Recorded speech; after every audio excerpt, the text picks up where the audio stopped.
Hello, this is my third video on ecology, and today we're going to talk about interactions between populations. As you know, any community is made up of several populations. So you have several populations, and those several or many populations will merge into one community. Okay? So those populations are going to interact with each other from one side and interact with their environment from another side. Okay? And there are 5 broad types or categories of interactions between the populations. The first type of interaction between populations is what we have talked about a lot, which is competition between the individuals of the populations. And here we have to discuss a very important principle that is called the competitive exclusion principle. And this competitive exclusion principle was developed by Gause, and this is a Russian scientist who studied the interactions between different types of species in a lab setting, meaning that he didn't study the interactions between species in a natural environment, but in a lab setting.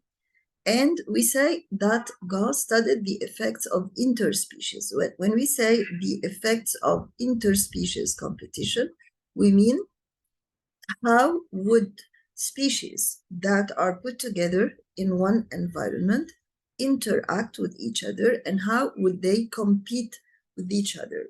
At the beginning, we didn't know whether there was a real competition or not. So what is Gauss' experiment? Gauss used 2 very similar species of paramecium. Of course, you know that the paramecium is a unicellular organism, and that unicellular organism lives in fresh water, and it is a ciliated unicellular organism. So it is ciliated, it is one-celled, it is eukaryotic, and it possesses a big nucleus, a macronucleus, and a micronucleus. So we have a macronucleus and a micronucleus, in addition to vacuoles and other characteristics of freshwater organisms. There are 2 very related and similar species of paramecium that Gause worked upon. The first one is the paramecium caudatum. Usually when we say caudatum, caudal means towards the tail, and paramecium aurelia.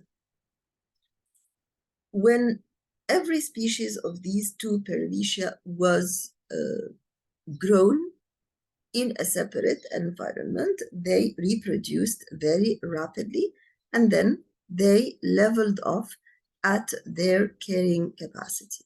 So if this is time, for example, and this is the number of individuals, so at the beginning, the number increases tremendously, and then we reach this carrying level, or they level off at the level of carrying capacity. So you can have a graph like this for paramecium caudatum, and another graph that is more or less similar for paramecium aurelia.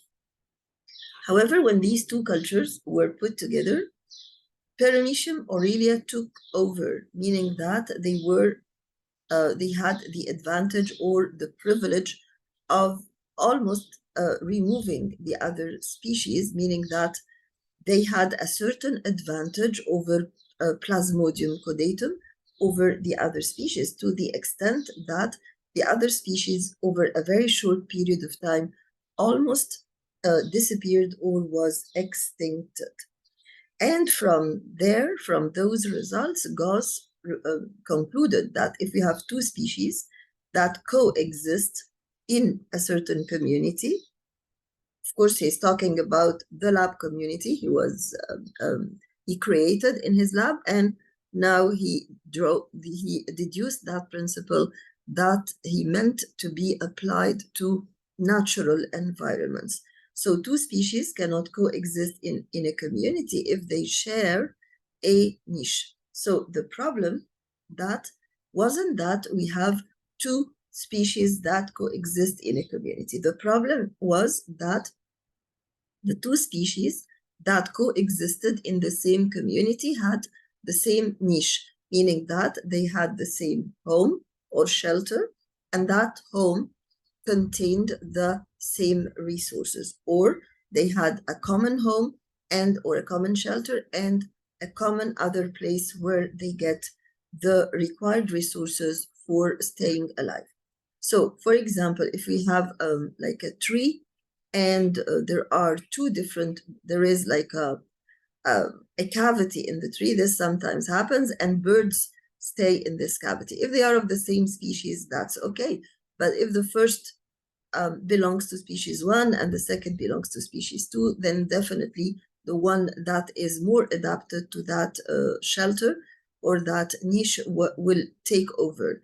But it's worth noting that when we say niche, it's not only home or shelter, but it's also food, meaning that they need resources to stay alive.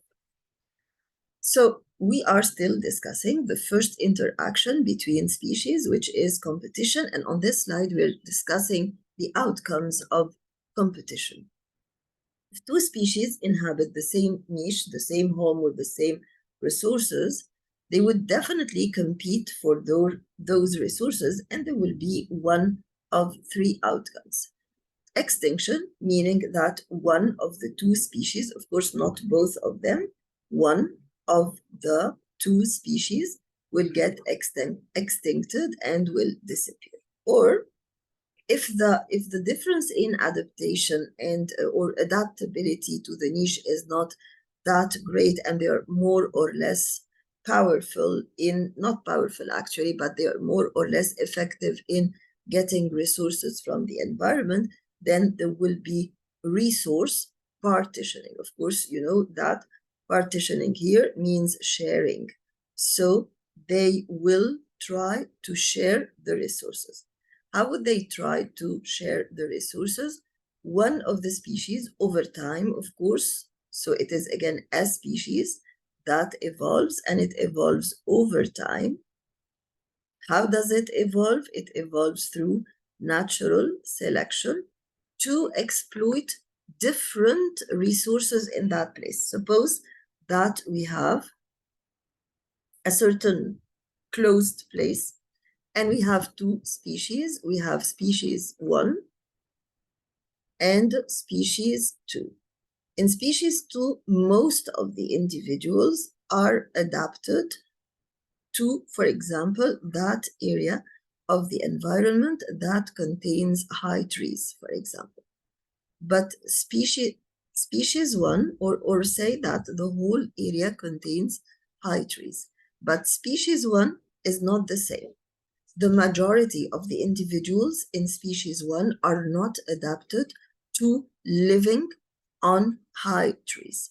So most of them will perish, but there will be only a few mutants that will find a way, either that they can use the same resources, but this again would be risky because there are plenty of other individuals that use the resources, or which is the better solution? The better solution is that those few mutants use an alternative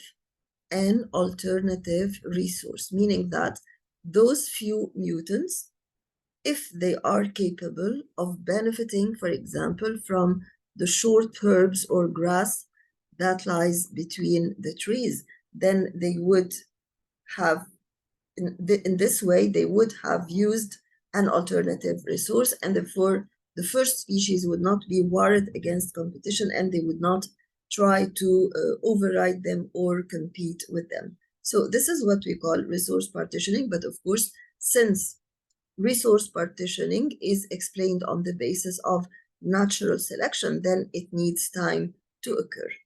The third one is character displacement. And in character displacement, there would be divergent evolution. There would be adaptive radiation like this.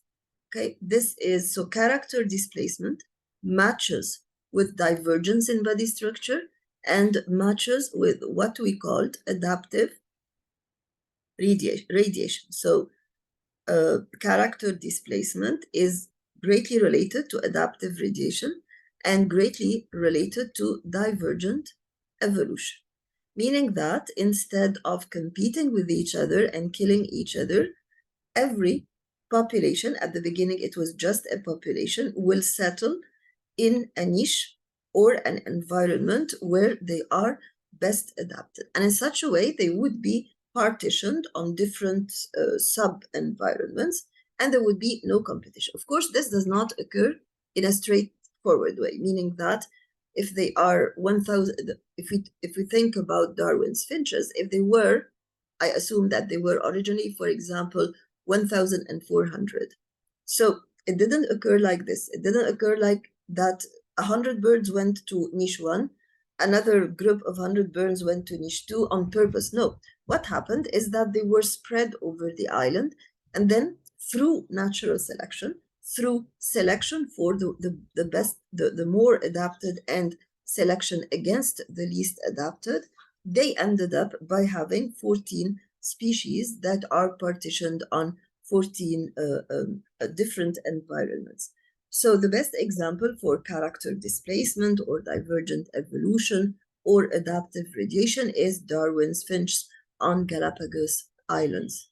So according to what we received from Darwin's work is that through natural selection, there were birds that were located on high trees, other birds that were on the grass, a third group of birds that, so every niche included birds or a group of birds with very specific characteristics that or traits that made them the most adapted, and in this way they avoided a competition. But we have to emphasize, as it's written on the slide, that these different types of mutants were already present.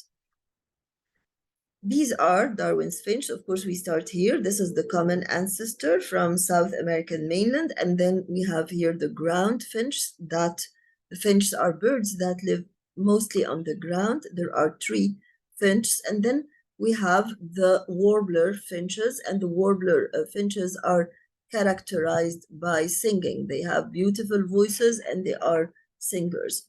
And then afterward, as you see, from every species, we had like a punctuated equilibrium, or we had several mutations that resulted in different variants until we had 14 different mutants or 14 different variants that later, of course, every one of these, meaning that if we have here the seed eaters, and the seed eaters gave rise to two other common ancestors. For example, here we have the common ancestor for the large ground finch and for the G. fortis. Then we end up by having 14 variants. But as I told you, when those 14 variants were distributed over the 14 finches, they didn't select which niche to live in. They just spread themselves, and then every mutant got placed and located in its bubble, in the niche where it felt more comfortable. Another type of interactions between populations is predation.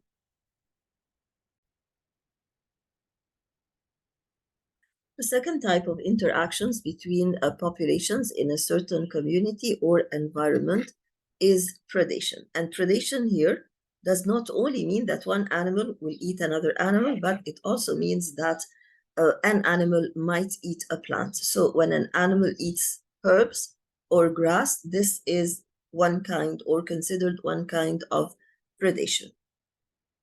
Of course, since both animals and plants are exposed or are possibly predated, then they will develop mechanisms to avoid that predation. So what are the examples of defensive mechanisms that are present in different types of animals and plants to prevent predation? The first example of defensive mechanisms is what we see on plants. For example, They have spines, they have thorns, and we'll be seeing the thorns on a slide on the next slide.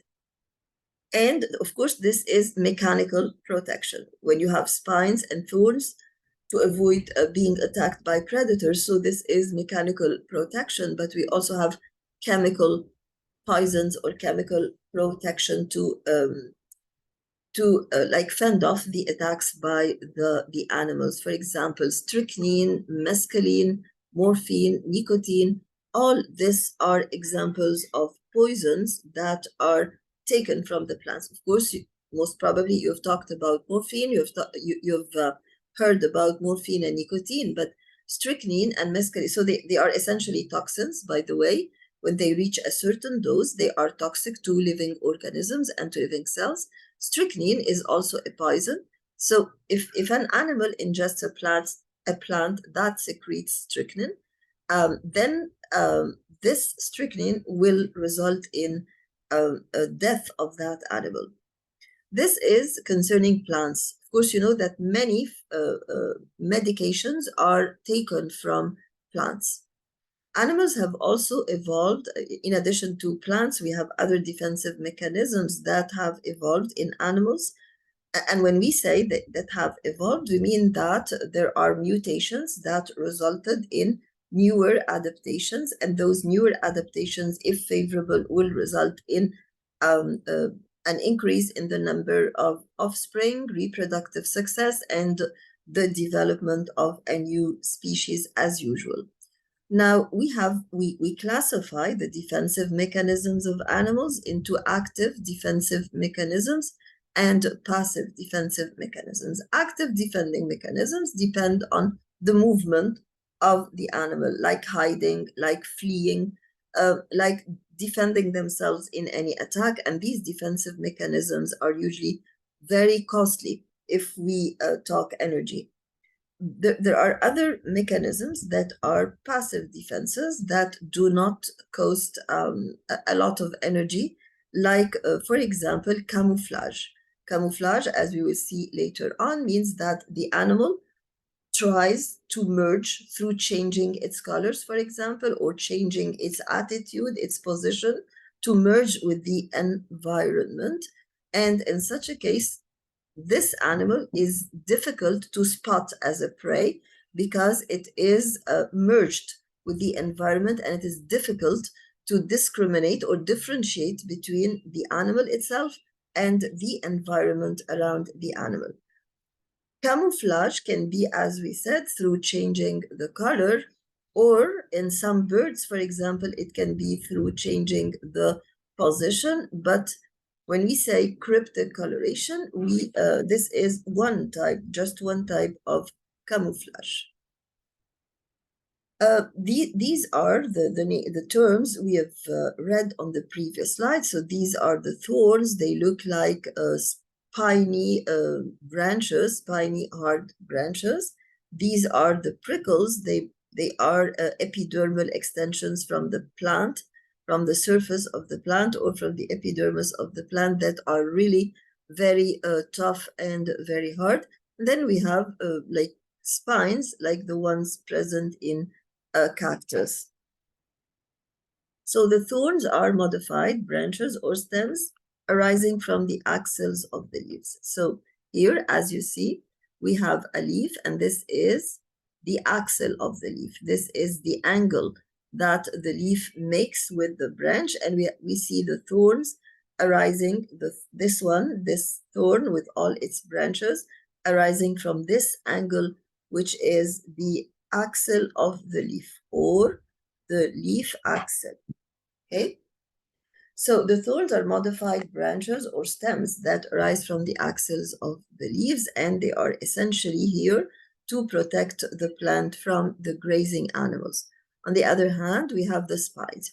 The spines are like modified leaves. They are like rolled, pointed leaves in order to prevent animals from sucking the water that is stored in the cactus plant. And then finally, we have the prickles, as we saw on the previous slide. They are sharp outgrowth. So we usually describe them as being sharp outgrowth. And here we said, what we said about the description of the spine is that the spine is a modified leaf. What is the importance of the modification of the leaf in this way, in converting the leaf into a spiny shape? First of all, we are diminishing or reducing the surface area to minimize evaporation from the surface of water. Furthermore, the spine will fend off predators. It fends off predators. So the spine has a dual function.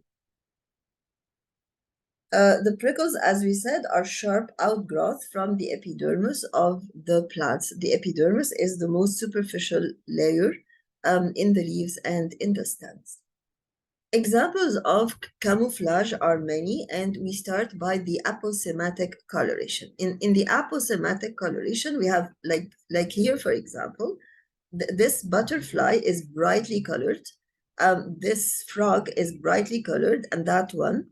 So these are three examples of aposematic coloration and camouflage. So this is camouflage, sorry, not camouflage, but it is like a fending off predators. So it's like a warning signal. So the when we say aposematic, we mean it's a kind of warning to fend off predators. It's a kind of warning to repel predators, or to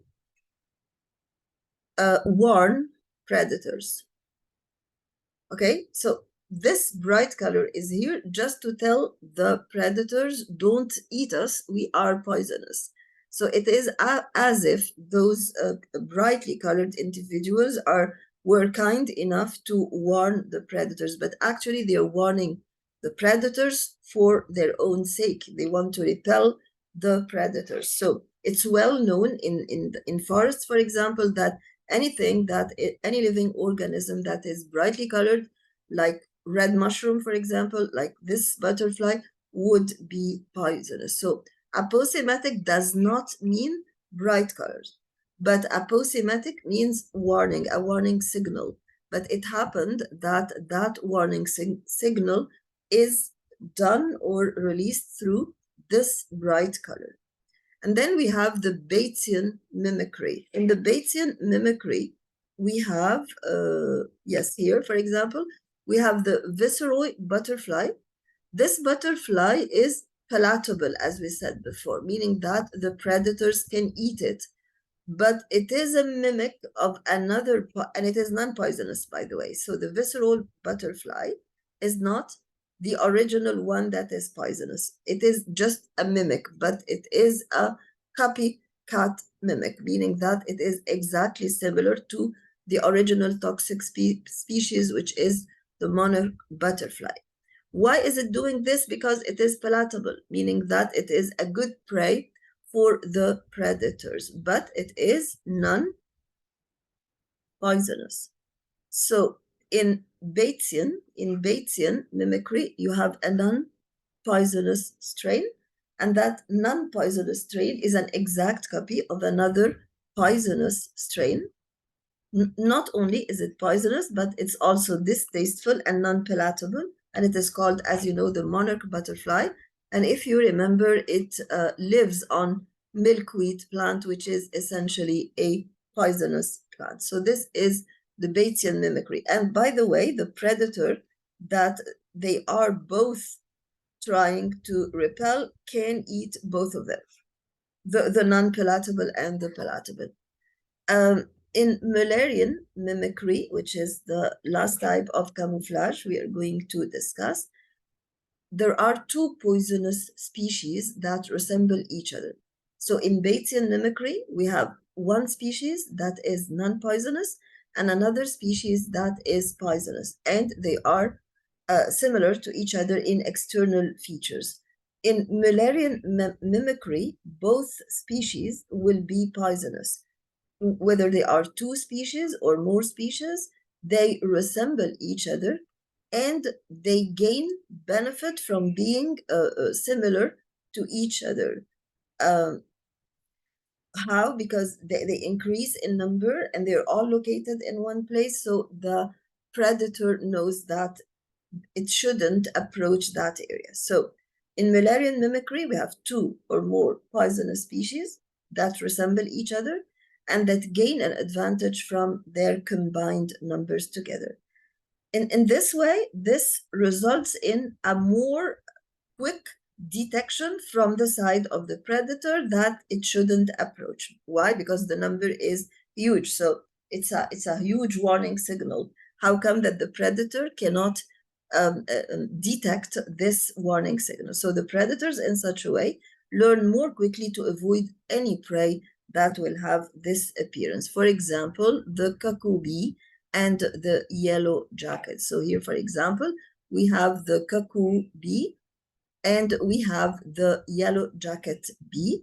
They're very similar to each other, and both here are poisonous. Both here are poisonous. Okay?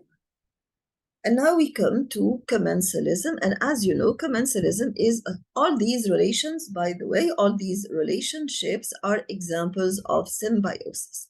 Symbiosis or symbiotic relationships is the general name that is given to the relationships between. It is the general name that is given to relationships between organisms. And here we have the body of the whale and we have the barnacles that live on the undersurface of the body of the whale. And the relationship between the barnacles and the whale can be described as commensalism, as I've just said. It's a symbiotic relationship where one organism will benefit and the other organism does not benefit. Not only doesn't it benefit, but it is totally unaware of the other organism. So we can describe the relation as being plus zero relationship or positive zero relationship. Positive is the benefit, and which organism benefits in such a case? It is the barnacle. And zero, this is the whale, because the whale is not aware of the other organism and almost doesn't benefit.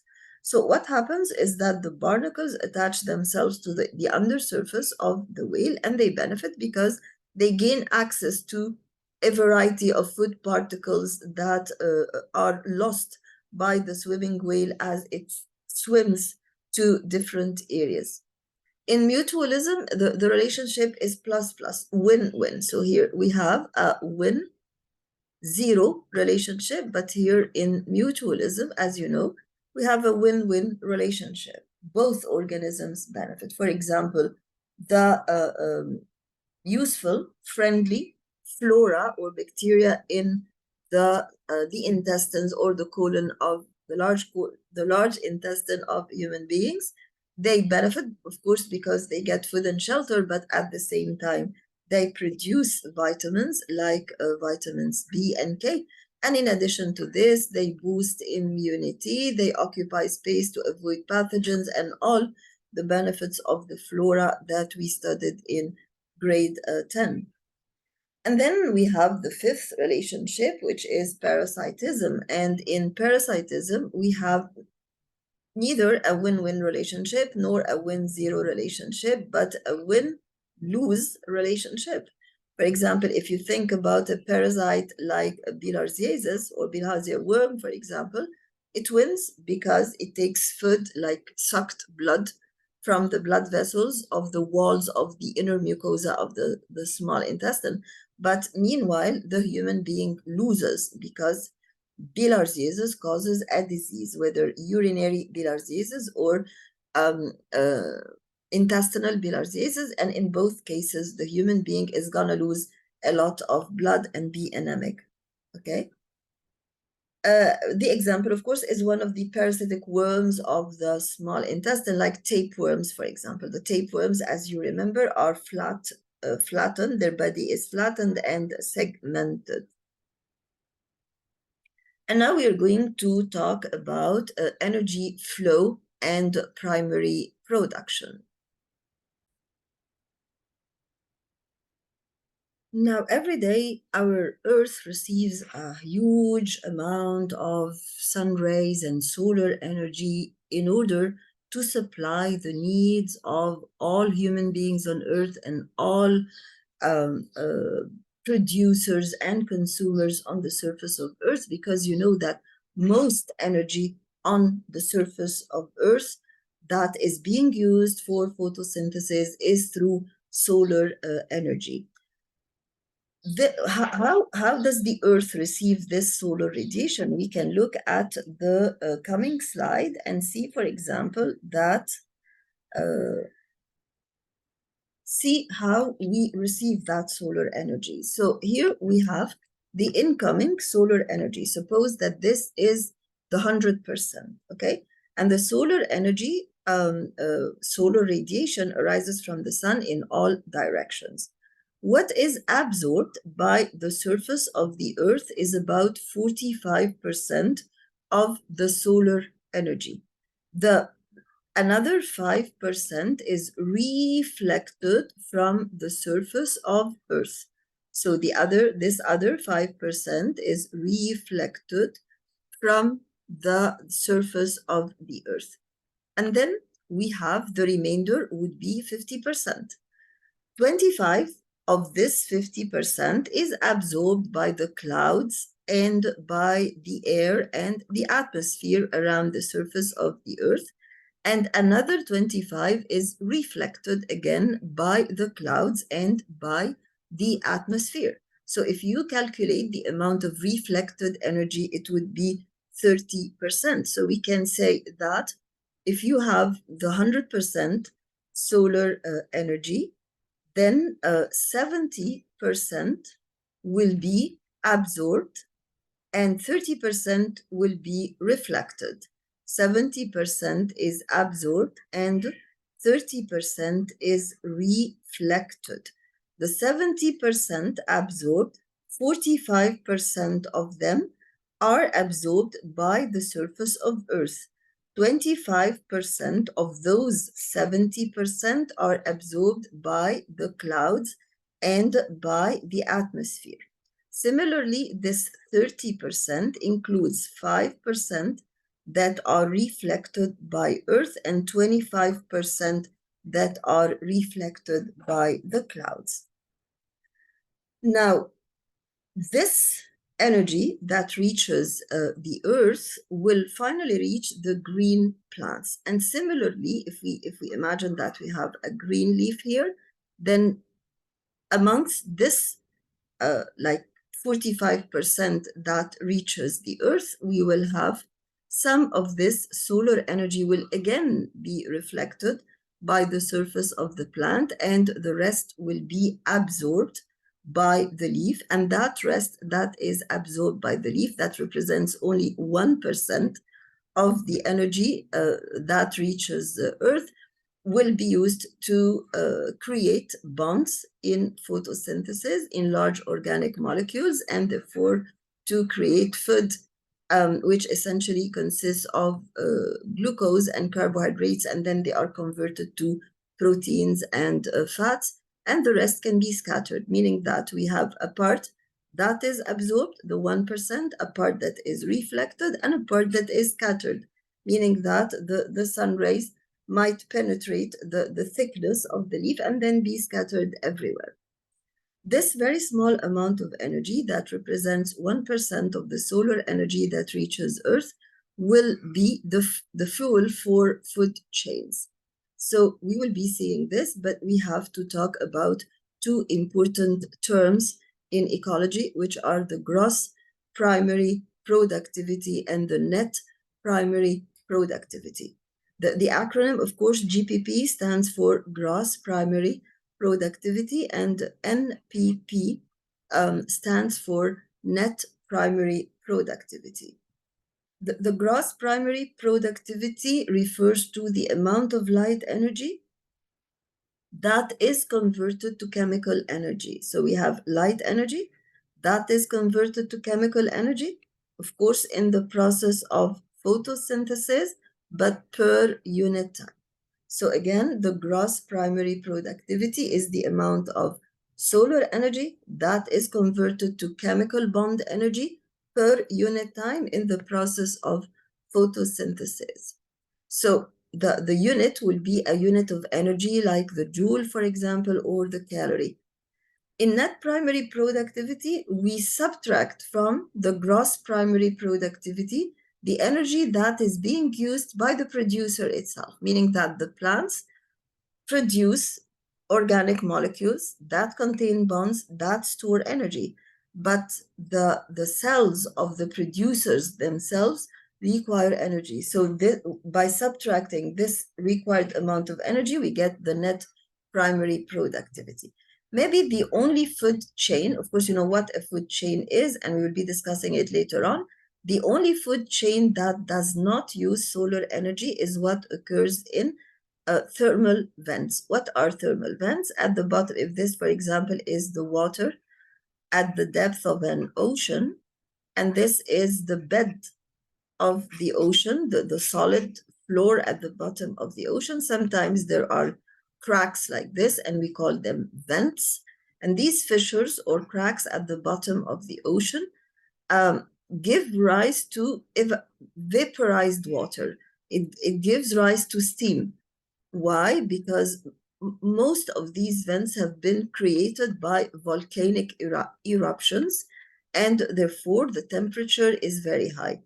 At the bottom of the oceans around these thermal, we call them thermal vents, or sometimes some references call them hydrothermal vents, because they include water that is at very high temperature. We have bacteria here, and those bacteria, if you remember, are the ones that produced the Taq polymerase enzyme that withstood very high temperatures in the PCR reaction in DNA. And these bacteria are the beginning of the food chain, as we will be seeing later on. So here, there is no use at all of solar energy, because of course, solar energy does not reach the bottom of the ocean.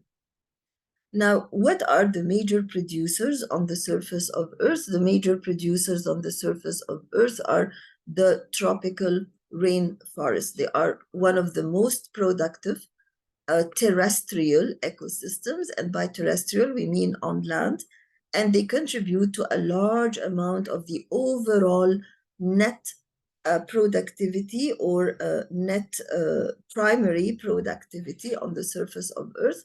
But the problem is people cut down rainforest for to get wooden logs, and they are diminishing in size, and therefore this figure is diminishing. We also have the coral reefs.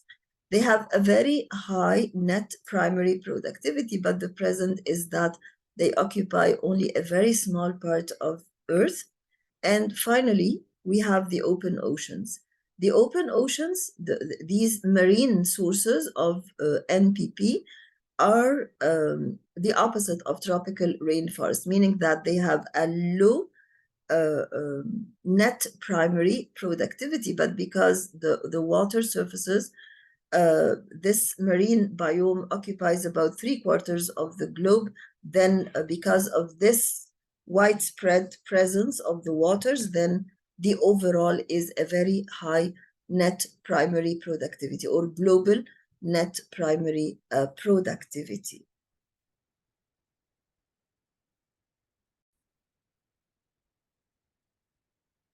So when we talk about the food chain, we can define the food chain as the pathway along which food is transferred from one level of organisms to another level, or what we call one trophic level to another trophic level. And by trophic level here, we mean a group of organisms that feed the same way. For example, the herbivores that feed only on plants, or the carnivores that feed only on flesh, the omnivores that feed on both herbs and flesh. And actually, that food that flows, or the flow of food from one trophic level to another, is important because the flow of food just means the flow of energy. The flow of food just means the flow of energy. So actually, for example, if we have here a producer, like a green plant, for example, the producer will be eaten by a herbivore like the rabbit, and then the herbivore will be eaten by a carnivore like the lion, for example, and then the carnivore can be attacked by an eagle that is another carnivore, and then the eagle dies, and then here we have the decomposers. But usually, although the decomposers are not written in or specified in the food chain, yet they are very important because they recycle the dead organic matter, they recycle the organic matter, and this recycling is essential for the producer to repeat the cycle. Of course, producers here, for example, are considered the first trophic level. Herbivores are considered the second trophic level. Carnivores are considered the third trophic level, and eagles are considered the fourth trophic level. And in every one of these trophic levels, only 10% of the energy stored in this trophic level will be converted into organic material in the next trophic level. For example, if we have a certain mass of plants that are producers, and suppose, for example, that they store 100 joules of energy, then they will be eaten by a herbivore. Suppose that the herbivore has eaten the whole amount of plants, only what will be stored in the herbivore as organic food material will be 1/10, meaning 10 joules, an amount of glucose, for example, that is burned and will give rise to 10 joules. So what about the rest? Where have the 90% remaining amounts of energy gone? We say that they go into the metabolic energy. We call the rest of that energy that actually it's not lost, but it is being used for processes like, for example, the process of eating itself, the process of chewing, the process of movement or moving. We also have digestion. We also have growth. We also have reproduction. All these processes are energy consuming processes. So we can open a screen after having removed all this editing. We can open a screen to explain this in more details. And we say that only 10%, if you have the first trophic level, the first trophic, if this is the first trophic level, and this is the second trophic level. For example, here, if we have the producers, like the green plants, and here we have the consumers. For example, say the first consumer, which is the herbivore. Then if we talk about the energy that is present, the 100% energy that is present at the first trophic level, then we can divide this energy into, number one, 10% of that energy will be stored as organic material, or will be stored in the bonds of the organic material of this organism, and the remaining 90 will still help the organism that is present in the second trophic level, because they will be distributed on several metabolic processes. So we call this the metabolic heat. This metabolic heat is essentially for digestion, growth, and reproduction. This is not written on the slides. That's why I opened a new slide. So digestion, growth, and reproduction. These three processes are energy costly processes. Okay. So for example, that's why, because of this loss of energy, the maximum number of trophic levels that you can get in a food chain is about 5 trophic levels. Because if you begin, for example, with 1,000 grams of plant matter, so this amount will support only 100 grams of herbivores, and this amount of herbivores will support only 10 grams of secondary consumers and 1 gram of tertiary consumers. Now, of course, here when we talk about the biomass or the total mass, this is just when we say it supports 100 grams of herbivores, meaning that it supports a small amount of herbivores. But of course, if the least rabbit, for example, the smallest rabbit has a weight of 1,000 grams, okay, then this 1,000 gram needs 10,000 grams of plant matter or 10 kilograms of plant matter.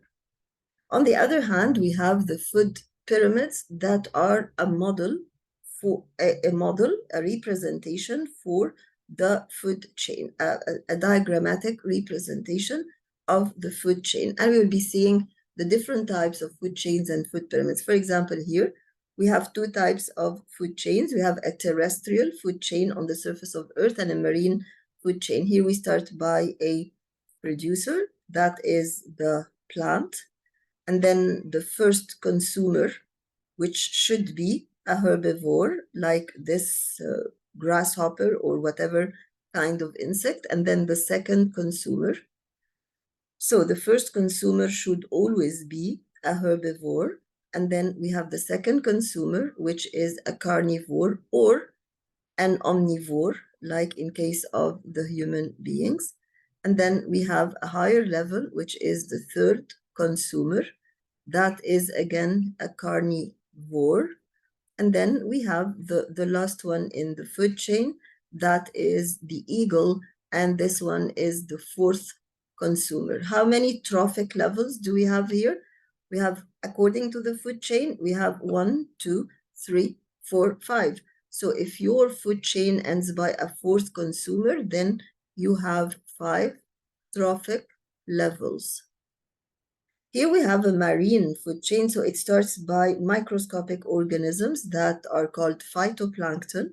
The phytoplanktons are eaten by other organisms that are called the zooplanktons, but the difference between phytoplanktons and zooplanktons, although both of them are small and microscopic, that the phytoplanktons are autotrophic organisms. They can make their own food, so they do not depend on other organisms. So every food chain should start by a producer. And then here we have the first consumer, the second consumer, that is a carnivore, the third consumer, and the fourth consumer. So again, we have 5 trophic levels. And the original planktons, the original microscopic organisms, because they are autotrophic, then we call them phytoplanktons, as if they were producers. So sorry, they are producers, but as if they were plants. And now we have the different types of food pyramids that are a representation of the food chains. So we have a pyramid of numbers, a pyramid of biomass, and a pyramid of energy.